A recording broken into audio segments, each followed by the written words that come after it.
Bismillahirrahmanirrahim. Alhamdulillah rabbil alamin, hamdan thakirin, hamdan na'imin, hamdan yuafi wa yukafi majidah. Assalamualaikum warahmatullahi wabarakatuh. Marhaban ya Ramadan.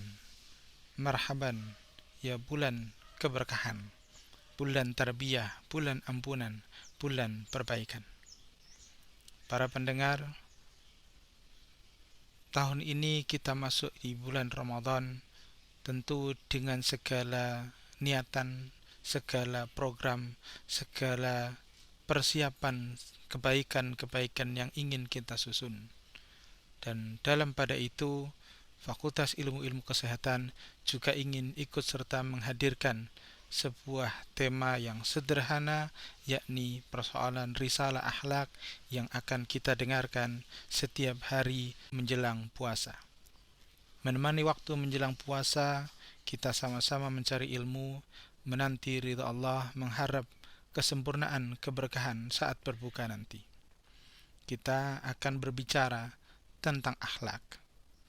Akhlak dari kata khuluq yang berarti adalah perangai, bukan khalqu yang berarti penciptaan.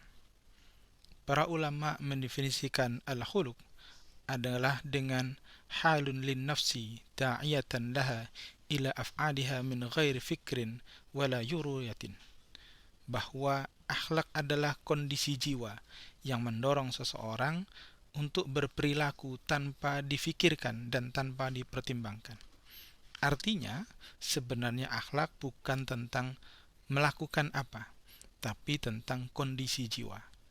Karena itu, kita akan berbicara akhlak untuk bisa membentuk jiwa dengan kebiasaan-kebiasaan baik, pembiasaan-pembiasaan tentang kebaikan atau perilaku baik yang spontan, bukan hanya tentang pengetahuan tentang akhlak yang baik dan akhlak yang buruk. Karena kebaikan bukan untuk sekedar diketahui, tapi kebaikan sebenarnya untuk dipraktekkan, dibiasakan. Kebiasaan yang baik pasti akan melahirkan juga kebaikan-kebaikan yang merata ke seluruhnya. Pasti akan melahirkan kebaikan-kebaikan yang juga menjalar, diterima oleh semua orang. Karena hakikatnya kebaikan itu tidak akan pernah ditolak oleh siapapun. Semua orang akan suka dengan kebaikan. Namun, bisa jadi pada saat tertentu kita melakukan keburukan. Untuk itu, pada pembicaraan persoalan akhlak, kita juga harus tahu sumber sifat buruk itu.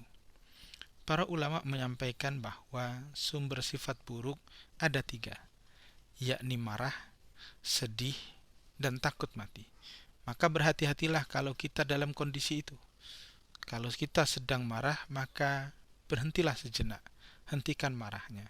Karena sangat mungkin ketika marah itu potensi keburukan kita keluar, ucapan yang salah keluar, tindakan yang salah juga keluar.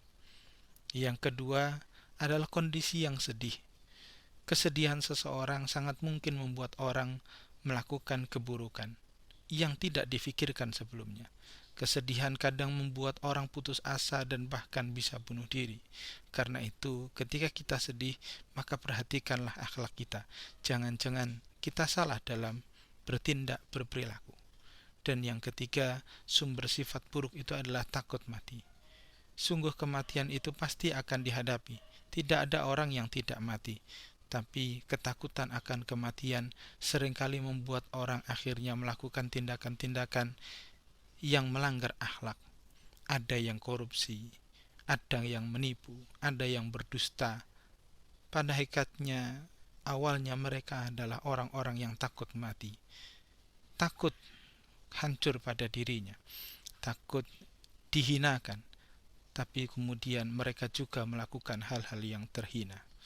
Karena itu, pada kesempatan-kesempatan nanti sebelum buka puasa, kita akan belajar tentang berbagai hal tentang akhlak, baik persoalan khauf dan rajaknya, sabar dan syukurnya, istiqamahnya, izzahnya, adil dan ikhlasnya, apa itu mahabbah dan rahmah.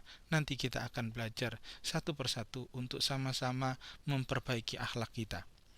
Karena kita yakin bahwa kata akhlak itu tentu bukan hanya sekedar pengetahuan, tapi harus juga kita praktekkan.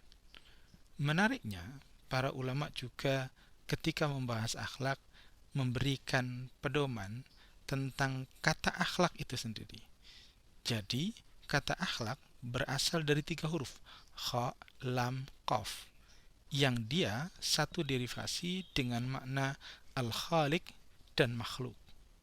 Jadi, apa kalau begitu fungsi akhlak?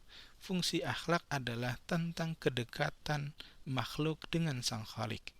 Maka dengan belajar akhlak nantinya, kita berharap kita betul-betul bisa mendekatkan diri sebagai seorang makhluk kepada sang khalik yang maha terpuji, yang maha baik.